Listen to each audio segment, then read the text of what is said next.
우리 함께 읽은 잠언서 24장에 있는 이 말씀을 통해서 하나님께서 주시는 은혜를 우리가 함께 나누기를 원합니다.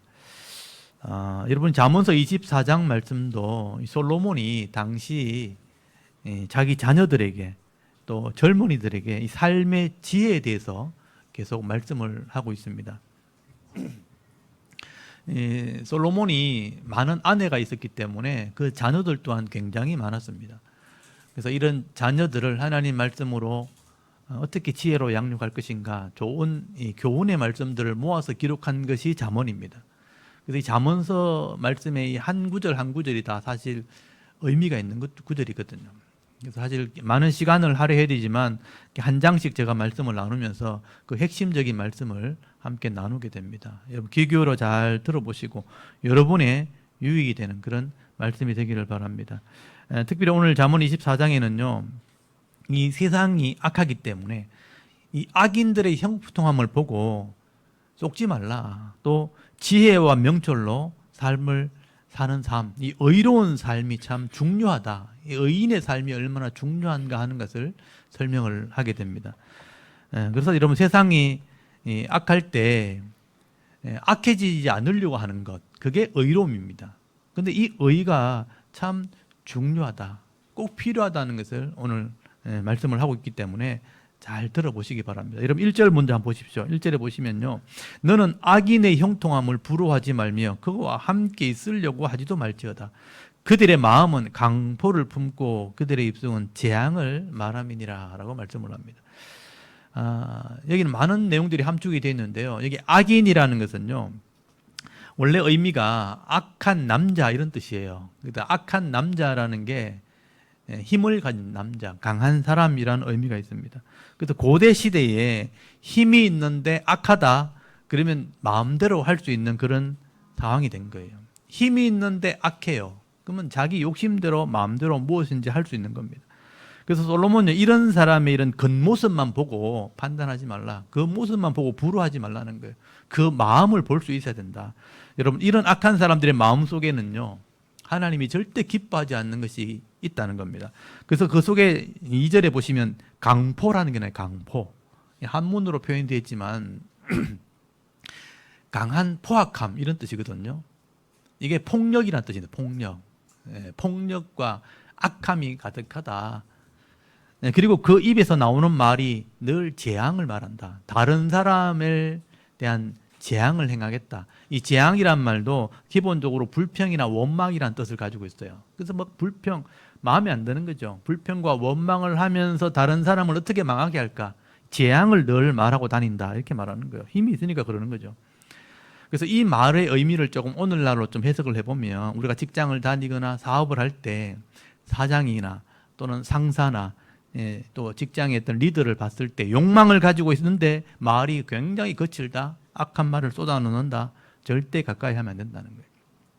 여러분, 이런 사람과 함께 직장을 다니거나 함께 일을 하다 보면요, 막 이렇게 불평을 하면서 딱 닮아가요. 자기도 모르게 닮아갑니다. 저도 그런 경험을 많이 했거든요. 마음에 악함을 가지고 있는데 막 조급하게 일하는 사람을 보면요, 막 안 된다 하면서도 같이 있다 보면 나도 모르게 따라가는 거예요. 닮아간다는 거죠. 그래서 우리 옛날 속담에 그런 속담이 있어요. 까마귀 노는 곳에 뭔지 압니까? 많이 배우셨네요. 백로야 가지 마라. 까마귀는 까만새고 백로는 하얀새입니다. 나중에 한번 찾아보십시오. 그래서 이제 색깔을 가지고 이제 비유를 한 것이죠. 악한 곳에 선한 사람이 가까이 가면 좋지 않다. 닮게 된다, 배우게 된다. 그런 의미가 있는 것입니다. 나보다 힘이 있고 높은 지위에 있는 사람이라도요, 악한 욕심이 있는 사람, 악한 말을 쏟아놓는 사람이라면요, 그런 사람 부러워할 필요도 없고요, 가까이 하지도 말라. 이게 지혜다라고 설명을 하는 것입니다. 그리고 여러분, 우리가 인생이라는 것을 전체를 놓고 볼 때 건축을 비유한다면, 집으로 비유한다면 하나님 말씀으로 이 인생을 잘 건축해 나가야 된다. 비유로 설명하는 내용이 3절입니다. 여러분, 3절 한번 보십시오. 집은 지혜로 말미암아 건축되고 명철로 말미암아 견고하게 되며 또 방들은 지식으로 말미암아 각종 귀하고 아름다운 보배로 채우게 되느니라. 그렇게 말씀하죠. 비유로 설명한 거예요. 여기 핵심적인 내용이 지혜, 명철, 지식이란 단어예요. 우리 인생에는 지혜와 명철과 지식이 있어야 된다라고 비유로 설명하는 것입니다. 이 지혜가 바로 하나님 말씀으로 주어지는 지혜. 이게 인생의 기초가 되어야 된다. 우리 인생에 설계할 때 이 하나님의 지혜가 이 인생의 기초가 되어지고, 명철, 통찰함이죠. 통찰력, 전체를 보는 눈, 분별력, 이거로 집을 세우게 된다면 집이 견고해지는 것이다. 그리고 그 집 속에 방이 이렇게 있잖아요. 내 속에, 내 인격 속에 이런 지식들을 많이 쌓아놔야 된다. 이 지식은 말씀의 지식을 말하는 거예요. 말씀을 묵상하고 깨달아지는 것, 이걸 가득 채워놓으면 그 삶이 결국 보석처럼 존귀하고 귀하게 여김받게 된다라고 설명을 하게 되는 것입니다. 그래서 인생을 우리가 세울 때 세 가지, 이거 말고 다른 거 없죠? 이거 제가 다른 걸 보내드렸는데, 그래요? 여기는 이제 지난주에 보여드렸었는데, 여기에 비나라는 게 있죠. 비나. 여기 이제 명철, 호크마, 그리고 한 가지가 빠진 게 지식이라는 단어가 빠졌어요. 지식이란 단어가 이제 하나님 말씀을 알게 되는 것, 이걸 지식이라고 그래요. 그래서 이제 내가 묵상해서 깨달아지는 것. 그래서 지혜로 기초를 삼고 명철로 집을 세워서 그 방마다 말씀의 지혜를 쌓아놓으면, 내 인격 속에 말씀에 쌓여 있으면 보석처럼 쓰임받게 된다, 이런 뜻이에요. 그게 우리 인생으로 세우는 계획이다라고 말씀하게 되는 것입니다. 그래서 우리가 이 하나님 말씀이 정말 진리의 말씀이라는 걸 신뢰하는 게 참 필요한 거예요. 이 진리의 말씀을 신뢰하고 이걸 사모하게 되어질 때 이 말씀의 지식을 쌓게 되어지는 것입니다. 근데 여러분, 똑같이 말씀을 듣고 똑같이 말씀을 읽는데 명철과 지식을 얻는 사람이 있는가 하면 이 말씀을 통해서 깨달아지지 못하는 그런 사람도 있는 거예요. 여러분, 똑같은 시간에 똑같은 말씀을 듣는데 어떤 사람은 이걸 통해서 지혜를 얻게 되고 또 명철을 얻게 되고 또 지식을 쌓게 되는데, 이 말씀을 보아도 깨닫지 못하게 된다면 시간이 허비되는 거잖아요. 그래서 이 말씀을 어떻게 깨달아지는가? 결국은 신뢰, 말씀에 대한 신뢰와 사모함이 있어야 되는 거예요. 그래서 이 하나님 말씀을 깨달으려고 애를 쓰게 되면요, 이 말씀이 깨달아지는 은혜가 있는 겁니다. 그래서 이 말씀을 믿고 깊이 묵상하고 사모하게 하게 되어질 때 지혜와 명철로 또 지식으로 인생을 쌓아가게 되는 것이죠. 이 사람들은 정말 가치 있는 것을 얻게 되어지는 것이다, 그렇게 말씀하게 되는 것입니다. 그래서 나중에 제가 신약 성경을 보니까요, 사도 바울이요, 이 하나님 말씀의 지혜를 깨닫게 되었을 때 정말 어떤 세상의 가치보다 더 귀한 것을 얻게 되었다 하는 고백을 하게 되는 것을 보게 됩니다. 여러분, 사도 바울은요, 당시에 최고의 학문을 했던 사람이에요. 가말리엘 학문에서 바리새파 신앙을 가지고 최고의 학문을 했고 또 지위를 가지고 있는 사람이에요. 로마의 시민권을 가지고 있었기 때문에 그 당시에요, 로마 시민권을 가졌다는 것은 엄청난 권한을 가지고 있는 거예요. 그러니까 유대인 사회에서도 세상에서도 엄청난 지위를 가지고 있었지만, 이 하나님 말씀을 통해서 예수 그리스도를 깨닫게 되었을 때 그 예수 그리스도 안에 지혜와 지식의 보화가 가득하다. 내가 세상에 있는 모든 것보다 이 예수 그리스도의 이 지혜와 지식이 더 귀하다는 것을 깨닫게 되었다.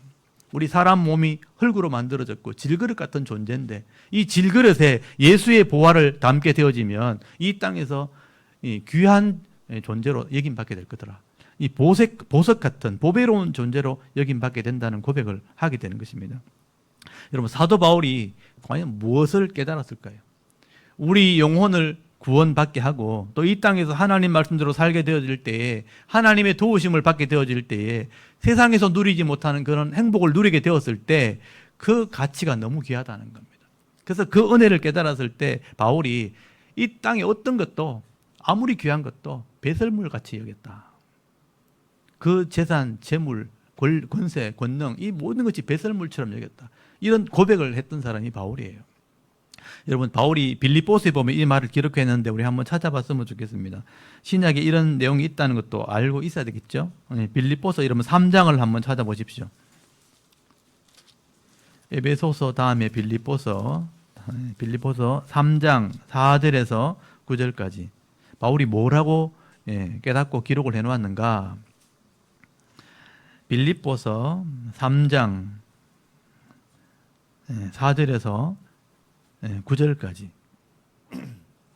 한번 읽어볼까요? 4절부터 읽겠습니다. 시작. 그러나 나도 육체를 신뢰할 만하며 만일 누구든지 다른 이가 육체를 신뢰할 것이 있는 줄로 생각하면 나는 더욱 그러하리니 나는 8일 만에 할례를 받고 이스라엘 족속이요 베냐민 지파요 히브리인 중에 히브리인이요 율법으로는 바리새인이요 열심으로는 교회를 박해하고 율법의 의로는 흠이 없는 자라. 그러나 무엇이든지 내게 유익하던 것을 내가 그리스도를 위하여 다 해로 여길 뿐더러 또한 모든 것을 해로 여김은 내 주 그리스도 예수를 아는 지식이 가장 고상하기 때문이라. 내가 그를 위하여 모든 것을 잃어버리고 배설물로 여김은 그리스도를 얻고 그 안에서 발견되려 함이니 내가 가진 의는 율법에서 난 것이 아니요 오직 그리스도를 믿음으로 말미암은 것이니 곧 믿음으로 하나님께로부터 난 의라. 아멘. 이 말씀이 굉장히 중요한 말씀인데 나중에 가만히 한번 묵상해 보십시오. 내가 육체로 신뢰할 만한 것이 누구하고 비교해 보면 내가 더 많은 걸 가졌다 이런 뜻이에요. 그래서 내가 8일 만에 할례 받았고 정통 유대인이다. 베냐민 지파 중에서도 또 히브리인 중에 히브리인이고 율법으로는 내가 바리새파 최고의 학문을 한 사람이다. 또 교회를 박해를 했고 율법에는 흠이 없는 사람이었다. 막 자랑을 하잖아요. 그런데 내가 그리스도 예수를 알고 난 뒤에 이 모든 것이 아무것도 아니라는 걸 알게 되었다. 내가 배설물처럼 여기게 되었다. 이 배설물이 바로 똥이에요, 똥. 내가 가진 모든 권세, 권위, 어떤 물질 이게 별로 가치가 없다는 것을 알게 된 거죠. 왜냐하면 예수 그리스도를 통해서 그것을 얻게 되어지기 때문에 그것이 더 귀하다는 것을 알게 되었다는 것입니다. 그래서 내가 모든 것을 잃어버린다 할지라도 내 가진 모든 것을 배설물로 여기게 돼도 이 예수님의 이 지식이 더 귀하다 하는 것을 알게 되었다는 것입니다. 엄청난 고백이죠, 사실은요. 그래서 이런 골로새서 2장 3절에 보면요, 예수 그리스도가 하나님의 비밀이라고 얘기를 해요. 너무 귀한데 다 알지를 못해요. 그래서 비밀이라고 표현한 거예요. 아는 사람만 아는 게 비밀이에요. 그런데 예수 그리스도 안에 뭐가 있는가? 이 예수 그리스도 안에 지혜와 지식의 모든 보화가 감추어져 있느니라라고 고백을 합니다. 그것을 캐내는 사람만이, 얻어내는 사람만이 얻을 수 있는 지식이 있다, 지혜가 있다, 그 보석이 있다라고 표현하고 있는 것이죠. 저는 이 바울의 이 표현이 과장이 아니라고 생각해요. 그냥 괜히 하는 말도 저는 아니라고 생각해요. 바울이 그 당시에 우리식으로 말하면 오늘 이 시대에 최고의 권력을 가진 사람이었어요. 그런데도 그것을 다 내려놓을 수 있을 만큼의 귀한 것을 깨달았다는 것은 뭔가 있다는 얘기죠. 그래서 바울이 그걸 깨달았기 때문에 이런 고백을 했다고 보는 겁니다. 여러분, 우리 몸이 다 흙으로 창조되었지만 이 속에 무엇을 담느냐에 따라서 또 무엇을 깨닫느냐에 따라서 내 속에 있는 것이 무엇이냐에 따라서 대우를 다르게 받는 거예요. 이 질그릇 같은 몸에 예수의 보배를 담고 있으면 귀한 존재로 여김을 받게 되는 것입니다. 또 잘못된 것을 담고 있으면, 더러운 것을 담고 있으면 천하게 취급을 받는 것이죠. 오늘 저와 여러분이 이 지혜의 말씀이 뭔지를 좀 잘 깨달았으면 좋겠어요. 하나님 말씀을 통해서 이 방대한 지식을 깨닫게 되어질 때에 하나님이 주시는 지혜, 이 명철을 깨달아서 내 삶의 일에 채워나갈 때 세상 속에서 보석 같은 존재라고 정말 귀하게 여김받을 수 있는 그런 은혜가 있기를 바랍니다. 오늘 24장으로 다시 들어와 보면요, 24장 5절 6절 한번 보십시오. 이런 지혜가 어떤 힘을 주는가? 지혜가 있는 자는 강하고 그랬죠. 지식 있는 자는 힘을 더하나니 너는 지략으로 싸우라. 승리는 지략이 많음에 있느니라. 여기 싸우라, 승리한다라는 표현이 뭐냐면 죄와 싸우는 것을 의미하는 거예요. 악과 싸우는 거예요. 내 속에 있는 죄와 싸워서 이기기 위해서는, 내 욕심을 이기기 위해서는 하나님의 지혜가 있어야 된다. 하나님의 지혜가 있을 때 강함이 주어지고 힘이 주어지는 것이다. 그런데 여러분, 하나님께로부터는 이 지혜가 바로 말씀에서 주어지는 것입니다. 이 말씀이 내 것이 되어지기 위해서는요, 이 말씀의 의미를 깨닫는 게 필요한 거예요. 그래서 이 성경이 쉽지 않은 거예요. 쉬운 성경인데, 알고는 보면 쉬운데 과정이 조금 어려워요. 묵상이 필요하다. 이 의미를 깨달으려고 하는 묵상이 필요하고, 그러니까 이해가 되어지면 이게 내 지식이 되어지는 것입니다. 여러분, 이런 지식을 가지고 우리가 어떻게 이 삶을 살아야 될 것인가 이제 고민을 하게 되는 거죠. 고민을 하고, 세상은 악하기 때문에 이런 지식을 가지고 어떻게 살까? 토론도 하고, 서로 지식 있는 사람끼리 토론도 하고, 이걸 가지고 전략을 세워나갈 때 영적인 싸움에서 이기게 되는 거다. 사탄의 권세도 이기게 되고 죄의 유혹도 이길 수 있는 거다. 그래서 거룩함을 살게 되는 거예요. 믿음으로 살게 되는 것입니다. 그래서 사도 바울이요, 이런 하나님 말씀을 통해 우리가 어떻게 영적인 전쟁을 하고 있는 건데 이런 무장이 필요하다고 표현한 거예요. 그래서 로마 군사들이 많은 무장을 통해서 이 지중해를 점령했던 것처럼 우리가 영적인 무장을 해야 된다. 그래서 진리에 띠를 떼야 된다. 진리가 힘이잖아요. 진리의 허리에 힘을 띄어야 된다. 진리를 깨달아야 된다. 의의 흉패를 붙여야 된다. 구원의 투구를 써야 된다.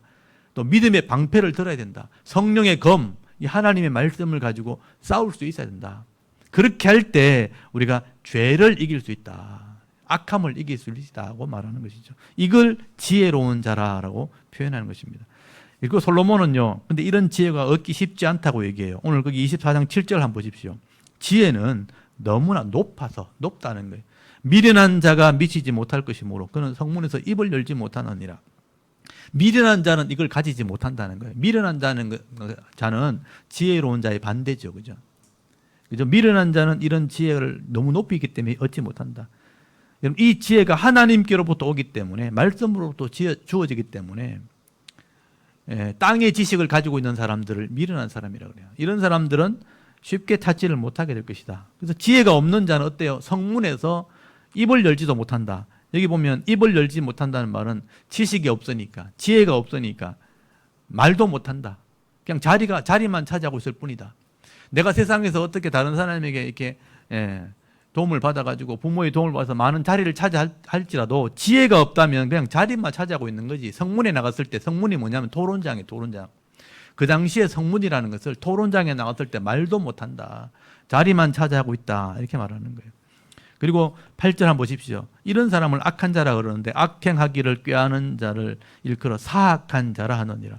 미련한 자의 생각은 죄요, 거만한 자는 사람에게 미움을 받느니라. 아까 말했던 미련한 자, 하나님의 지혜를 갖지 못한 자는 사악한 삶을 살 뿐 아니라 그 사람이 거만하기 때문에 미움을 받는 삶을 살게 될 것이다 라고 말하는 거예요. 하나님의 지혜가 없는 자는 생각하는 것이 악한 거예요. 그래서 자기가 할 줄 모르면서 한다고 교만한 거죠. 그러니까 미움을 받게 되는 삶을 살게 되는 것이죠. 그래서 우리 인생에서 참 지혜가 얼마나 중요한지를 지금 말씀을 하게 되는 겁니다. 그러나 여러분 10절 한번 보십시오. 우리가 낙심하지 말 것은 네가 만일 환난 날에 낙심하면 네 힘이 미약함을 보임이니라. 낙심할 필요는 없다. 여러분 세상이 악하기 때문에, 이 죄악이 가득하기 때문에 믿음 있는 사람도 어려움을 당할 때가 있습니다. 세상이 악하니까 그래요. 그래서 성도가 세상에서 환난을 당할 때 낙심할 이유는 없어요. 왜냐하면 이 낙심하는 것은 뭐냐면 내가 감당하지 못해서 낙심을 하거든요. 근데 세상의 환난이라는 것은 하나님이 허락하신 안에서 환난이 주어지는 겁니다. 여러분 그걸 잘 아셔야 돼요. 여러분 생명을 주신 분이 하나님이죠. 그리고 생명을 끝까지 지켜주실 분도 하나님이죠. 근데 왜 환난이나 고난을 주시겠어요? 사실은 유익을 위해 주는 거예요. 근데 그게 안 보이면 우리 성도들이 어려움을 당했을 때, 환난이 왔을 때 이것 때문에 낙심하게 된다는 거예요. 환난만 보면 그래요. 근데 환난을 주시는 분이 누구냐면 하나님이에요. 유익을 위해서 주는 거예요. 그래서 믿음의 눈을 좀 여셔야 됩니다. 어려움이 왔다 해서 절대 낙심하지 마십시오. 그래서 우리가 뉴스를 보면 아직 청소년들이 공부를 하다가 어려움 당했을 때 쉽게 이렇게 앞이 보이지 않으니까 인생을 포기하는 사람도 있잖아요. 젊은이들도 마찬가지고 또 경제적인 문제 때문에 압박을 받다가 인생을 포기하는 사람 있죠. 그것만 봐서 그래요. 사실은 그것을 충분히 넘어갈 수 있는데, 환난을 통해서 주시는 지혜를 가지고 넘어갈 수 있는데 그 환난만 보이니까 하나님의 지혜가 보이지 않으니까 낙심하게 되는 것입니다. 그래서 여러분 어려움 당했을 때 꼭 생각하십시오. 내가 감당하지 못할 시험은 주시지 않는다. 이게 하나님 말씀이에요. 우리가 자녀들을 양육할 때 자녀들이 이렇게 단련하려고 이렇게 훈련을 시킬 때 입으로 어려운 일을 시키잖아요. 그런데 감당 못할 건 안 시켜요. 할 수 있으니까 시키는 거예요. 그게 하나님의 지혜입니다. 그래서 환난이 왔다고 해서 절대 낙심할 이유는 없다. 하나님의 허락하신 안에서 환난이 주어지는 것이다. 그래서 그 환난 때문에 낙심할 것이 아니라 하나님이 주신 힘으로 일어서게 되는 것입니다. 그런데 불신자는 어때요? 낙심하고 망하겠죠. 그건 우리가 낙심한다는 것은 우리가 불신자다 이런 의미가 되는 것입니다. 그래서 바울은 내가 환난을 당할 때마다 하나님을 의지했더니 하나님한테 일어서는 법을 배우게 되었다. 이게 참 중요한 거예요. 환난을 이렇게 당했을 때 하나님을 의지하는 믿음을 가졌더니 그걸 감당하는 비결을 배우게 됐다. 일체 모든 것의 비결을 배웠다. 저는 그걸 보면서 야, 이 바울이 경험을 통해서 믿음을 가졌구나 하는 것을 깨닫게 된 거예요. 여러분 빌립보서 아까 보셨는데 4장 12절 한번 찾아보십시오. 조금만 한번 살펴볼까요? 이왕 보셨으니까 바울이 깨달았던 것을 기록해 놨습니다. 빌립보서 4장 12절 한번 읽어보실까요?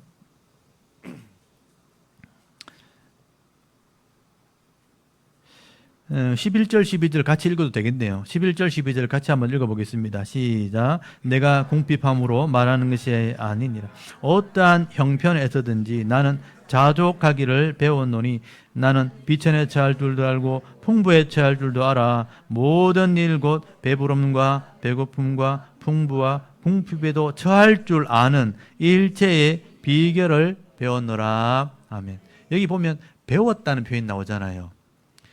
환난은 하나님이 허락하신 안에 주어진 겁니다. 어떤 사람도 다 다른데 여러분의 환난이 제 환난이 아니잖아요. 다 달라요. 근데 각자에게 필요하니까 하나님 주시는 거예요. 하나님 허락 안에 주어지는 거예요. 그래서 바울이 그랬잖아요. 내가 궁핍하기 때문에 말하는 것이 아니라 어떠한 형편인지 나는 자족, 스스로 만족할 수 있는 비결을 배웠다. 비천에 처할 줄도 알고 풍부에 처할 줄도 알고. 바울이 굉장히 부자입니다, 여러분. 로마의 시민권, 아버지가 로마의 시민권을 가지고 있었고 장막 만드는 요즘 말로 하면 건축업자였어요. 그러니까 엄청난 부를 가지고 있었어요. 그러니까 부족할 게 없는 사람이었어요. 근데 가난에 처할 줄도 알았던 거예요. 그걸 다 내려놓고 복음을 전하면서 가난도 경험하고 배고픔도 경험했는데 일체의 비결을 배우게 되었다. 어떤 비결인가? 그게 13절이에요. 13절에 뭐라고 되어 있습니까? 내게 능력 주시는 자 안에서 내가 모든 것을 할 수 있느니라. 내게 능력 주시는, 하나님이 베풀어 주시는 능력으로 말미암아, 이런 의미예요. 원래 언어 의미가 그래요. 하나님이 주시는 능력으로 말미암아 모든 것을 할 수 있다. 모든 것을 할 수 있는 그런 능력을 가지게 되었다. 이게 바울의 믿음이었다는 것입니다. 여러분, 이 믿음 하나만 배워도 우리 인생을 승리할 수 있습니다. 어린아이부터 노년까지. 어릴 때는요, 배우는 것 때문에 막 힘들어요. 근데 나중에 청년 시절 가면요, 세상의 삶 때문에 힘들어지죠. 나중에 노년이 되면 이제 자녀가 생기고요, 부모님이 연로해지는 거예요. 나중에 더 나이 들면 몸이 점점 약해지는 거예요. 하나씩 다 잃어버리기 시작하는 거예요. 다 문제가 생기는 거죠. 근데 그런 문제 속에서 비결을 배우게 되면 어떤 나이에도 행복을 누릴 수 있게 되는 거죠. 저는 이 말씀이 그래도 우리의 힘이라고 생각해요. 내게 능력 주시는 자 안에 있는 거죠. 이게 안에 있다고 표현되어 있는데 능력 주시는 자로 말미암아라는 뜻이에요. 원래 의미가. 능력 주시는 자로 말미암아 내가 모든 형편에서든지 할 수 있는 능력이 생겼다. 항상 행복할 수 있는 마음이 생겼다라고 이해하시면 되죠. 이게 얼마나 큰 행복입니까? 내가 모든 것을 할 수 있다. 하나님이 능력을 더해 주시기 때문에 내가 모든 것을 할 수 있는 존재가 되었다. 오늘 이 시대에 꼭 필요한 말씀 아닐까요?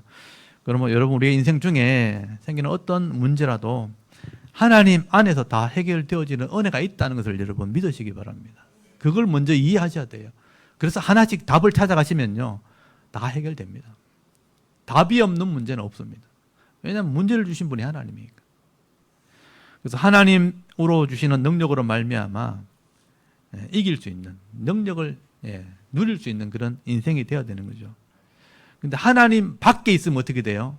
하나님과 관계 없으면 내가 감당하기 때문에 낙심하게 되는 거예요. 그래서 어려움을 당하는 것입니다. 오늘 저와 여러분도 이 사도 바울의 이 믿음의 고백처럼 내게 능력 주시는 자로 말미암아, 내가 능력 주시는 자 안에 있을 때 내가 모든 것을 할 수 있다. 이런 신앙 고백을 하면서 살아가는 그런 성도들이 되실 수 있기를 바랍니다. 그리고 24장 자문으로 돌아오면 11절 말씀에 다른 사람의 도움이 되어준다는 거예요. 사망으로 끌려가는 자를 건져주며 살육을 당하게 된 자를 구원하지 아니하려고 하지 말라는 거예요. 네가 말하기를 나는 그것을 알지 못하노라, 모른 척하는 거죠. 할지라도 마음을 저을 줄 아시는 이가 어찌 통찰하지 아니하겠으며 네 영혼을 지키시는 이가 어찌 알지 못하시겠느냐. 그러니까 각 사람의 행위대로 보응하시리라.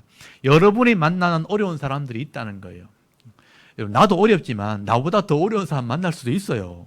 근데 그런 사람을 내가 도와주는 자가 믿음 있는 사람이에요. 지혜로운 사람이라는 뜻입니다.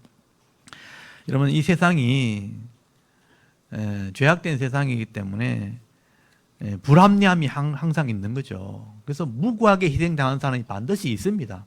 왜냐하면 욕심이 많은 사람이 너무 많으니까.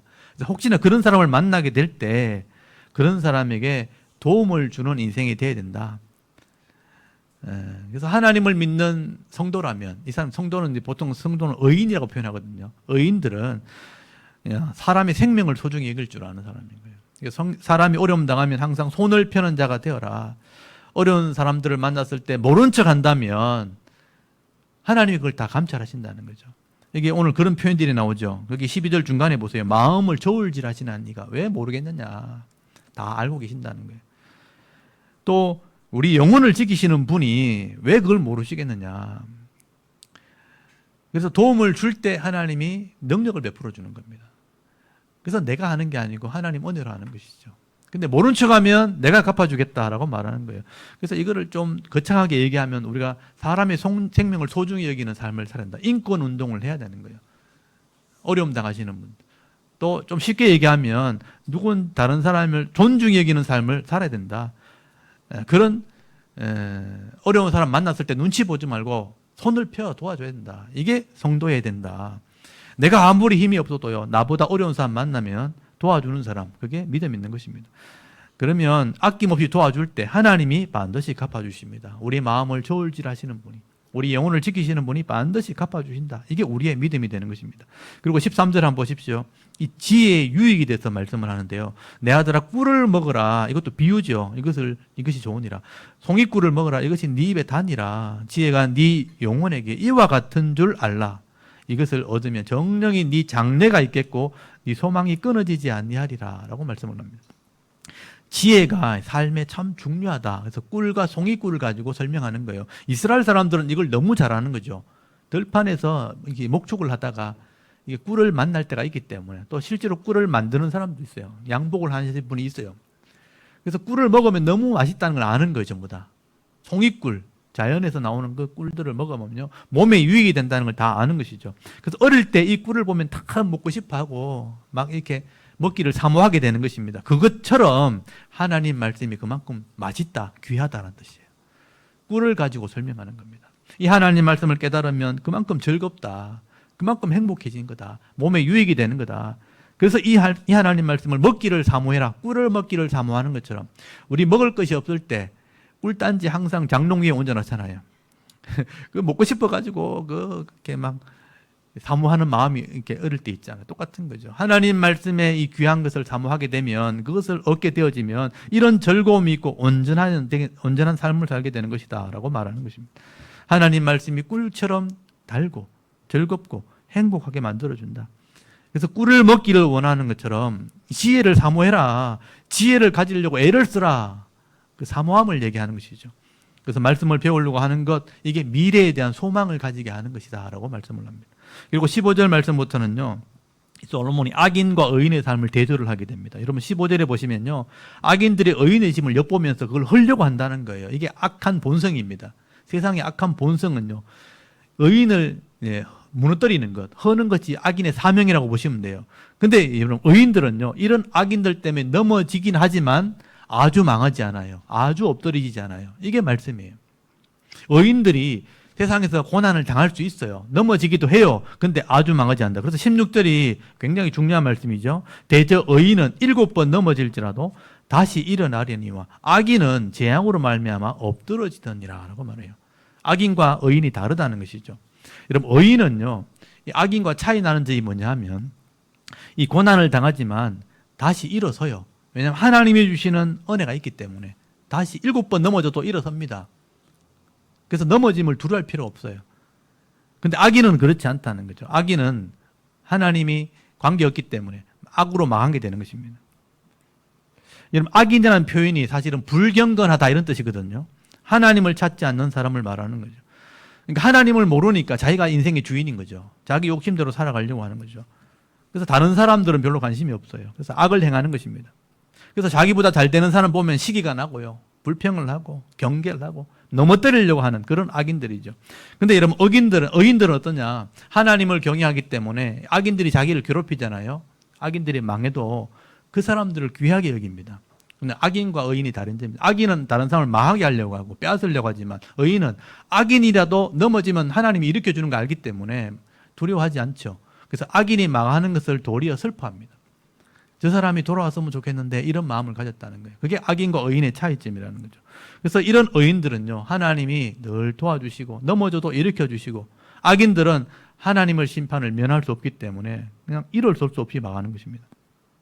그래서 의인들은 이런 악인의 심판을 볼 때 즐거워하기보다는 도리 안타까워하게 되는 것입니다.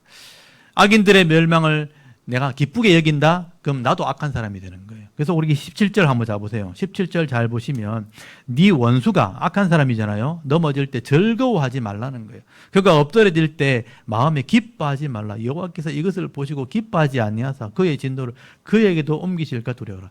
악인의 멸망을 기뻐하는 사람에게 똑같이 악한 멸망이 오게 된다. 그러니까 그렇게 하지 마라. 다르다 하는 것을 말씀하게 되는 것이죠. 하나님께서 이 악인들, 이 원수를 심판하실 때는 사실은 어쩔 수 없이 악인을 심판해요. 하나님이 악인을 심판하는 걸 절대 기뻐하지 않아요. 악인도 선하게 되길 바라고 의롭게 되길 바라는데 악인이 말을 듣지 않는 거예요. 끝까지 악을 행하니까 어쩔 수 없이 공의를 이루기 위해서 악인을 심판하시기는 한다는데 의인들이 그걸 보고 기뻐하면 안 된다는 거예요. 안타까워해야 되는 거죠. 그래서 악인이 나를 미워하는 사람 망했다, 막 손뼉치고 잘 됐다 이러면 안 돼요. 그들을 위해서 기도해주고 축복을 해줘야 돼요. 이게 의인이다 하고 말씀하게 되는 것이죠. 내가 똑같이 기뻐한다면 나도 악인과 다를 게 뭐가 있는가? 똑같이 심판을 받게 되는 거다. 그래서 우리가 그런 말을 하잖아요. 죄인이 있을 때 죄는 미워하되 뭐를 미워하면 돼요? 사람 자체를 미워하면 안 된다는 거예요. 죄를 짓지 않도록 돌아오도록 기도해 주는 거죠. 그래서 저는 이 시대를 볼 때 악인이 형통하는 것을 보게 되잖아요. 근데 그 사람을 미워하는 게 아니에요. 악을 미워하는 것이죠. 그래서 빨리 회개하고 회복되고 하나 되기를 바라는 것입니다. 그게 하나님의 은혜라는 것이죠. 그리고 지금 19절에 보시면요. 행악자에게 분을 품지 말라 그래요. 마음대로 안 된다고 분을 품지 말고 악인의 형통함을 부러워하지 말라. 오늘 기도, 이게 설교의 제목이죠. 왜냐하면 20절 보십시오. 대저 행악자는 장래가 없겠고 악인의 등불은 곧 꺼진다는 거죠. 그래서 그걸 부러워하거나 또 분을 내지 마라. 조금만 기다리면 된다. 이런 뜻입니다. 여러분, 이 하나님 말씀을 알고 역사를 보는 눈이 있으면요. 이 악한 자는 반드시 망하는 걸 알게 되는 겁니다. 그래서 차라리 불쌍히 여기는 거죠. 그래서 분을 내거나 절대 부러워하지 않습니다. 그러므로 하나님 마음을 가지고 의를 행하고 성실하게 말씀대로 사는 것, 이게 바로 지혜라는 것입니다. 그래서 여러분 21절 한번 보십시오. 연결되어 있습니다. 내 아들아 여호와와 왕을 경외하고 반역자와 더불어 사귀지 말라. 그들의 재앙은 속히 말이니 그 둘의 멸망을 누가 알랴. 이렇게 말씀하죠.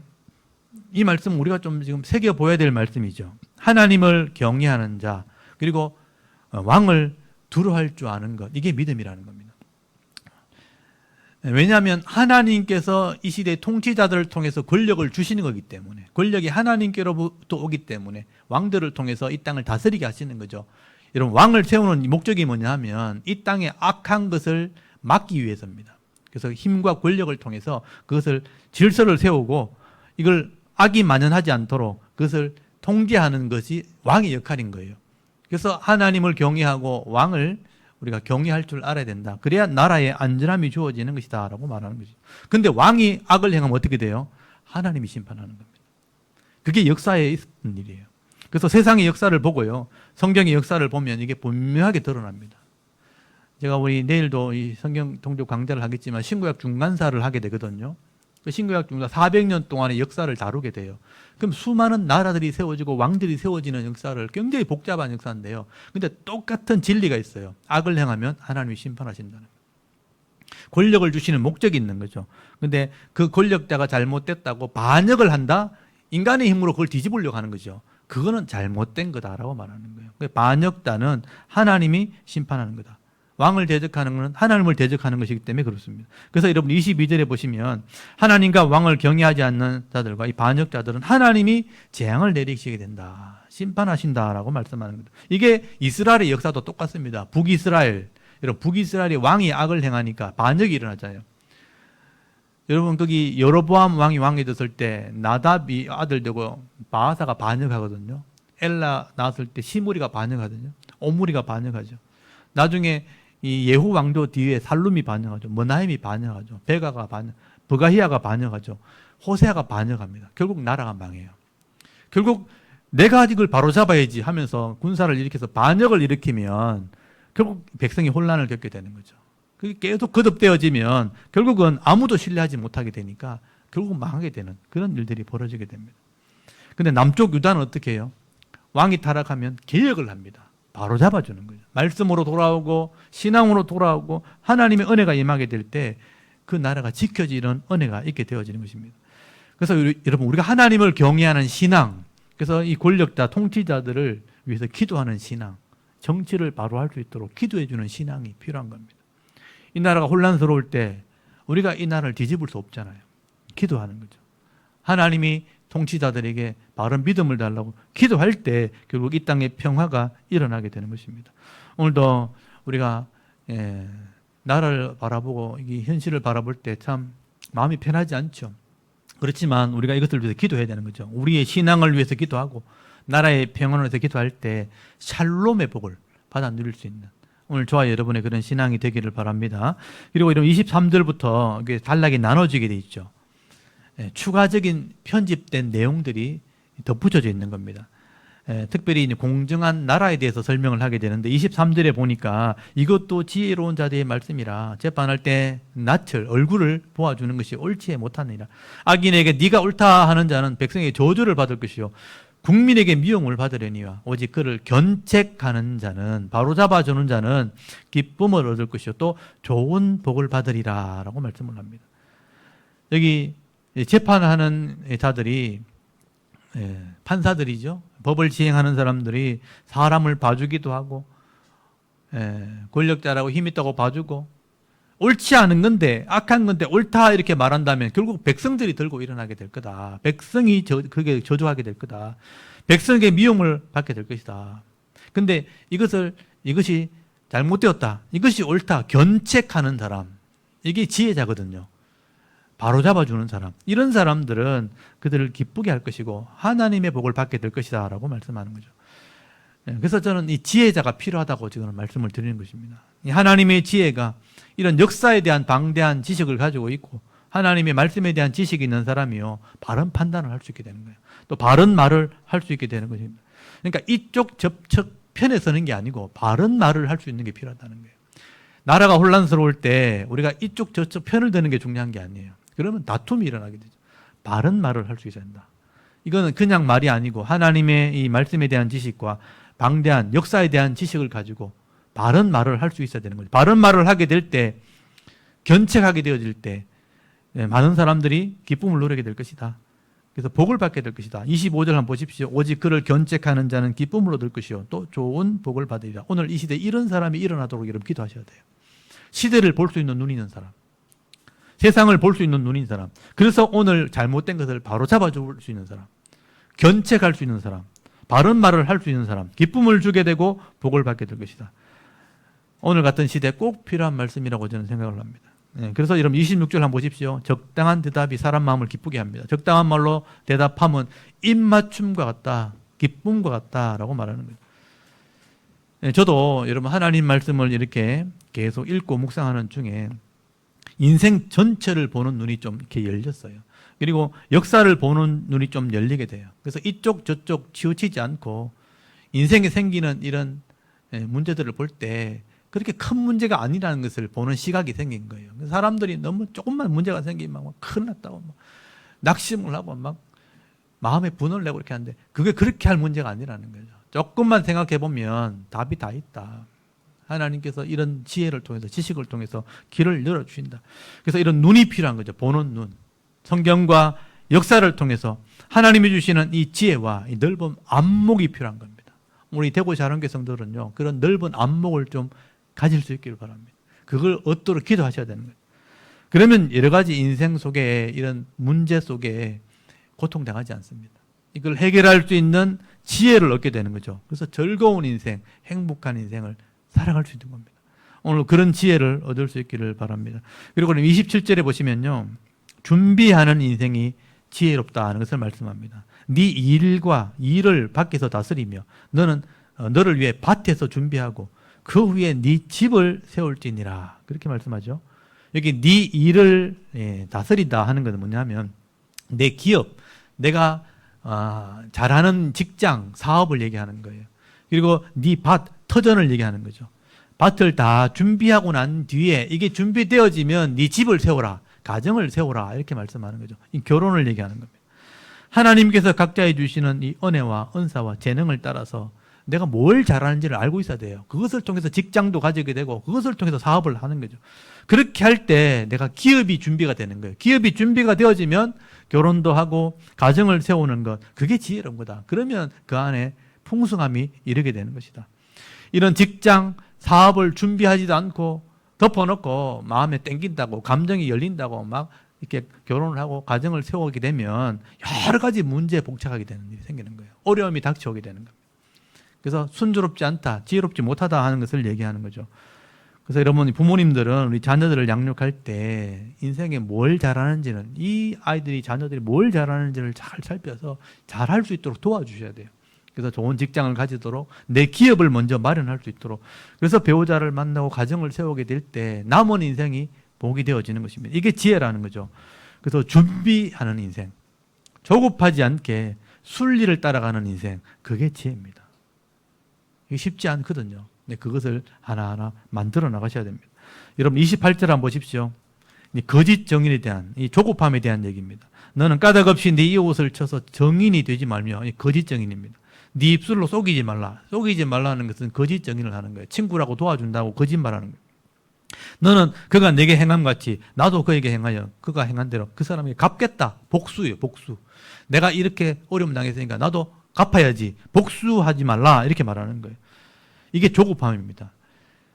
내가 잘 모르면서 친구라고 해가지고 거짓증을 해주는 거예요. 이랬저랬 말 좀 해달라. 거짓말하는 거죠. 근데 친구라고 그렇게 섣불리 조급하게 거짓증을 하면 안 된다. 또 내가 어려움 당했다고 다른 사람에게 복수하려고 하면 안 된다. 요즘에 이렇게 보복운전 이렇게 많이 나오잖아요. 그러니까 위협을 가했다고 해서 똑같이 그렇게 하면 결국 어떻게 되겠어요? 결말이 어떻게 됩니까? 대부분 다 서로 막 위협을 주다가 어떻게 돼요? 둘 다 사고 나는 겁니다. 다치거나 죽는 겁니다. 그러니까 복수는 복수를 낳게 되는 거죠. 그렇게 하지 말라. 지혜롭지 못하다. 여러분, 악인은요, 가만히 놔둬도 하나님이 심판해요.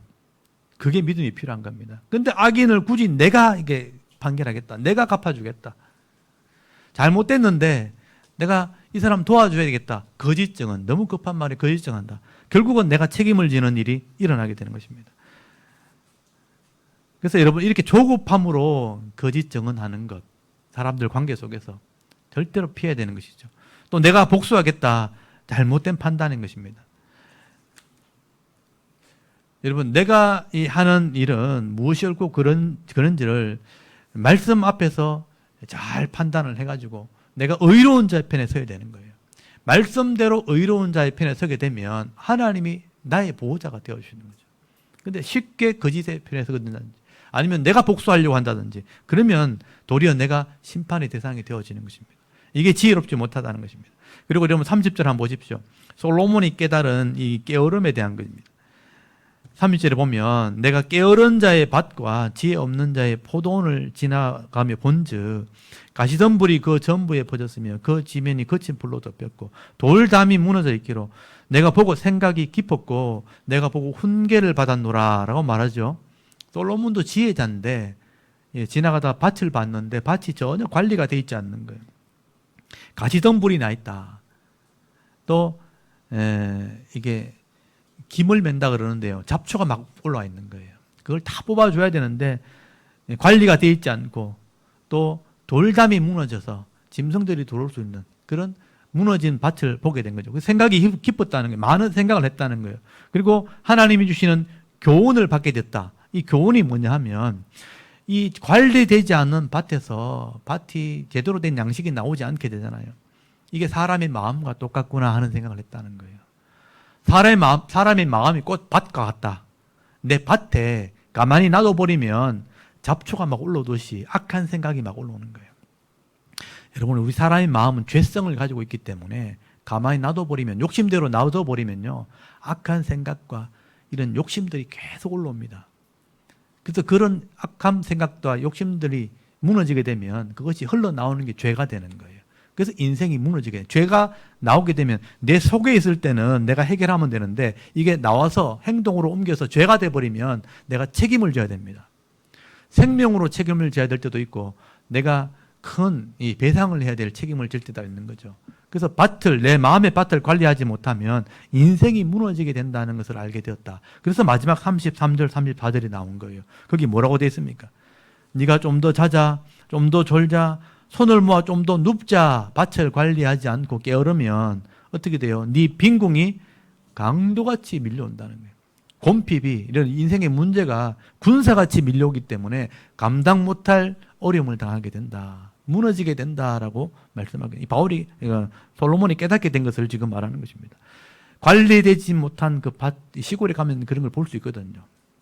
그래서 이제 저도 시골에서 이제 농사 짓는 어른들이 있기 때문에 밭을 관리 못하는 것을 보면 시골 사람들이 막 욕해요. 게으르다고. 밭을 잘 관리할 때 거기서 양식이 나오는 겁니다. 근데 밭을 갈 때 이 자갈도 걸러내야 되고요. 그리고 잡초도 기물 맺듯이 잡초를 다 뽑아줘야 돼요. 또 시에 때에 맞춰서 물을 열심히 물을 대줘야 됩니다. 그렇게 할 때 싹이 나고 자라게 되고 양식이 나와서 그걸 풍성함을 누리게 되는 것입니다. 근데 이 밭을 잘 관리하지 못하는 것처럼 놔둬버리면 밭이 나중에 황폐한 땅이 돼버리죠. 마음도 똑같아요. 마음에 이 죄악이 올라올 때 회개를 해야 됩니다. 잘못된 것은 갈려내고 돌을 골라내듯이 회개하고 죄를 갈려내고 악한 생각이 올라왔을 때 뽑아주는 것처럼 잡초를 뽑듯이 잘못된 생각을 책망도 하고 단련도 해야 되는 거예요. 하나님 말씀을 묵상하면서 선악을 잘 분별하고 지혜롭게 고민도 하고 이걸 가지고 부지런히 열심히 말씀 가운데 삶을 사셔야 돼요. 이게 성실함이죠. 그래서 마음의 밭을 잘 관리하게 될 때 삶의 풍성함이 나타나고 지혜로운 삶을 살게 되어지는 것입니다. 이런 마음이 게을러지면 몸도 같이 게을러지고요. 결국 그 인생이 문제가 생기기 시작하면 강도같이 막 밀려오는 거예요. 내가 생각지 못한 일에 강돌이 막 쳐들어오는 것처럼 강도같이 갑자기 문제가 막 터지는 거예요. 군사같이 뻔히 보이는데 군사같이 밀려오니까 감당이 안 되는 그런 일이 벌어지게 되는 것이죠. 여러분이 마음을 잘 관리하시는 말씀으로 관리하시고 묵상하심으로 잘 관리하게 될 때 하나님이 우리 마음을 단련시켜 주시면 마음도 강하게 되고 또 건강하게 되고 몸도 건강하게 되고 하나님이 주시는 풍성함을 누리게 되어지는 것입니다. 오늘 이 솔로몬이 자녀들에게 지금 훈련하게 하는 이 진리의 말씀들, 이 변하지 않는 말씀들을요 하나하나 여러분 마음에 잘 새겨 놓으시길 바랍니다. 제가 빠른 시간에 급하게 지나왔지만 24장 말씀, 악인들이 형통한 것처럼 보이지만 절대로 그것은 쉽게 무너지는 것이기 때문에 따라가지 마라. 악인의 형통함을 부러워하지 마라. 하나님이 주시는 지혜의 말씀들 여러분 마음에 잘 새기시고 이 말씀을 또 하나하나 묵상하면서 깨달아 순종하게 될 때 이 시대 지혜자로 또 복 있는 자의 삶을 살아갈 수 있는 저와 여러분의 이런 영적인 삶의 모습이 되실 수 있기를 주의 이름으로 축원합니다. 아멘. 우리 잠깐 기도드리겠습니다. 하나님 오늘도 하나님 앞에 나와 예배하게 하시고 이 솔로몬의 이 잠언의 말씀들을 하나하나 말씀을 들으면